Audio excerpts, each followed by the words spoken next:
Talk about influences coming up in bands and shit. Like, what were some of your band influences? Like, give me your like 3 or 4 greatest bands of all time. Bands, okay. Let's go bands first. Yeah. Of all time, I see. So as far as like influence goes, I'd have to say like, so there's a band called Acceptance when I was like in like the 6th grade, like first band I ever like really got into. Acceptance like changed my life. I remember playing like, you remember like NFL Street 2 when that came out, like NFL Street. Was that the one with Ricky Williams on the cover? Bro, they had it was like Exhibit was in it. Man, everybody, it was all the street games are so fire. Dude, they were so sick, man. They were so sick. I mean, I recently played. Sorry to get off track here, but I recently played the NBA Streets and the old school one. Yeah, the camera, it's like side angle, so you kind of don't have really depth perception. Yeah. So you're just like kind of going right by the goal. It doesn't hold up as well as you remember. Sure. No, but NBA Street, but NFL Street, and what was the skate games? The skate. That was all my shit. Yeah, we got to bring all that shit. But oh man, and Def Jam Vendettas, bro. Come on, bro. Who would you be during? Dude, man, Redman every time. Redman was my hero. Oh, dude, How High is like one of my favorite movies of all time with him and Meth. Yeah, man, that's like one of the best movies of all time. Yeah, it's so funny like that game existed. I had that game, and then there was this Wu-Tang game on PlayStation. It was a fighting game where you could pick like all 9 members of Wu-Tang, and then you'd fight like evil monks and shit. That's so sick. But yeah, Vendetta was that shit for sure. Man, well, but anyway, bands. So there was a song on NFL Street too, and it was the song called "In Too Far" by Acceptance, and I just fell in love with it, and I went and found this album Phantoms, and it just like changed my life. It was one of the first ones I ever listened to. I was like, God, this is like. They were all over my MySpace, like everything, like all songs, all that whole album was all over my MySpace. So I like Acceptance is up there for me. Circa Survive, man, Anthony Green, one of the greatest of all times, I think, as far as the band goes. I was so invested in Circa Survive, still am, man. I mean, he's in Ellis Dunes now. He's just one of the greatest, I think. Chiodos, man. Also, 2007 like Warped Tour, you know, Chiodos was incredible, man. Warped Tour was an era. God, it was that was one of the first shows I ever went to, man. And I mean, I obviously have to throw Van Halen in there too as bands go, because. Come on. Linkin Park, man. Love Linkin Park.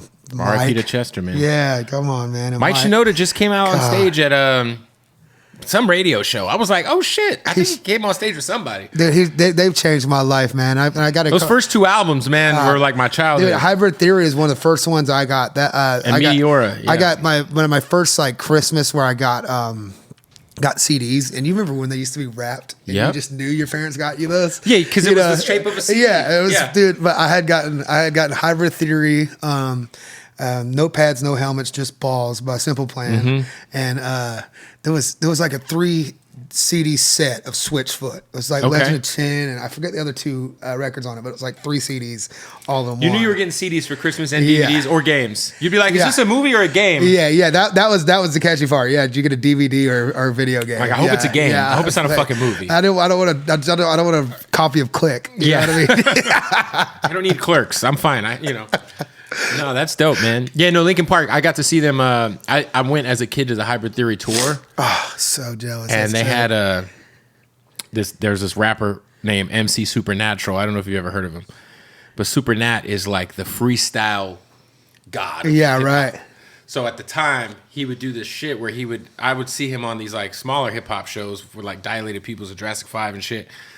And he would do this thing where he would spin around and come as like and impersonate another rapper. So he'd like spin around and be rapping like Exhibit, and then he'd spin around and be rapping like Mr. Rhymes. Sick. And he's the first person I ever saw like take someone's ID from the crowd and rap their name and their birthplace. And so they had him open the Linkin Park tour, and it was so crazy.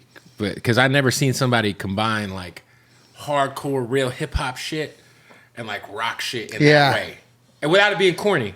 Yeah, they were, dude. Because there was some corny, the rap rock era, it got corny. It got a little corny. You know, and I think a lot of that has to do with Joe Hahn too, man, because that just did. Linkin Park always had that DJ, you know. Mm-hmm. They had the DJ, and they had like really like, and they had the roots too, like Styles of Beyond and yeah, shit. exactly. They're just real hip hop fans. I think entirely, you know. And I think like I got a chance to work with them a couple of times and just kind of go over to mics and experiment with them and play it, and it was so cool because I'd never seen actually like Joe still has like, so when they're sampling stuff, it's not like they're going to Splice like everyone else. Everyone's doing he's Splice. He's really pulling out records vinyls. and finding moments in there and sampling them real time still as they're like writing. And I'm like, dude, it was so neat to see because I've never seen that just somebody sample like live into recording. Like that's how they actually do it. Yeah, as opposed to that's how dig it on a always was. website, Yeah, and download an MP3 and put it. It's so easy for us now, which thank God I like that about it. Yeah. I would be fucking lost if it was up to me. If you were like, man, if I gotta go sit in this record store. But it's great to just go like hi-hat 130 BPM and just that one. You know, that's so sick to do that now. I'm like, I wouldn't change it for the world, but it was cool to see that. Like he's still dedicated to, you know, like, and doing DJ shit's like really doing like when people are really using records still. It's so fucking That's gotta be cool. Like for you, like, have you realized that because you know, I always say we grew up having a dream. And then when we accomplish the dream, like if somebody were to tell probably you 10 years ago that you'd have 1 million views on YouTube, you'd be like, oh, yeah, fuck. fucking right. We're on. Yeah, you know, but like, I feel like when we hit those dreams, like we don't even like take time to like really appreciate it. You know, I try. It's always about what's next. Yeah, I try to now, like, I'm trying to get to that point, but you know, you're so in it that you're like, don't if even I'm sitting realize. in a room with Mike Shinoda and like the Linkin Park guys, I'm like freaking out. Oh man, yeah, that was definitely one of those times where we're talking about things, and I was just like, look, guys, like, I'm stoked that we're friends, but just don't ever forget that I'm going to be more of a fan than I'll ever be your friend. Like, I love you so much, you know. Like, I'm just here to like soak in, sponge in all the little stories. Like, tell me fucking everything. Yeah, I like, I wanna everything, know all you know, of it. because they're just like, man. Also, recording vocals with Mike Shinoda was like he's such a fucking genius when it comes to that, because he'll do this thing to which I'm like such a chameleon because I grew up on such different type of music. So if we're doing something rock, I just instantly kind of find myself gearing my voice towards this particular sound. Right. Or like if we're doing like some Motown, I kind of gear my voice towards like, and I kind of play a character a lot, you know. And he kind of broke me down and was like, okay, let's just try this take again, and we could be the most fucking heaviest part of the song. And he's like, but don't give me such rock and roll, Teddy. Give me Motown soul. Give me Teddy. like, try that one out. See what that character sounds like. Okay, all right, is there an in between of those two that you can kind of do?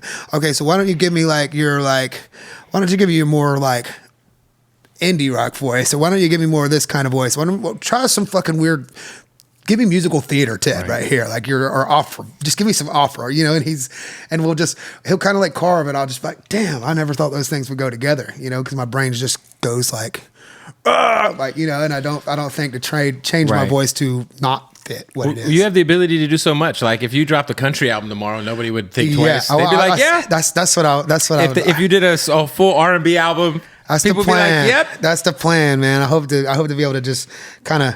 I always wanted to say that like I will forever be. I could be second best at anything for sure, and that's enough. Like I can because you couldn't put this person in you couldn't, you know, like. Chris Brown couldn't put out a country record. I mean, he could. I'm sure he'd crush it, but he does his thing, you know. No, but people would be like, really? George Strait wouldn't put out you know, like you couldn't put him in an R&B record. You could. I'm sure you could, but they would do their thing, you know. And so I always like gave myself this like, I will be second best at every one of these things. Don't you worry. I think I can guarantee you I'll be second best at all of them.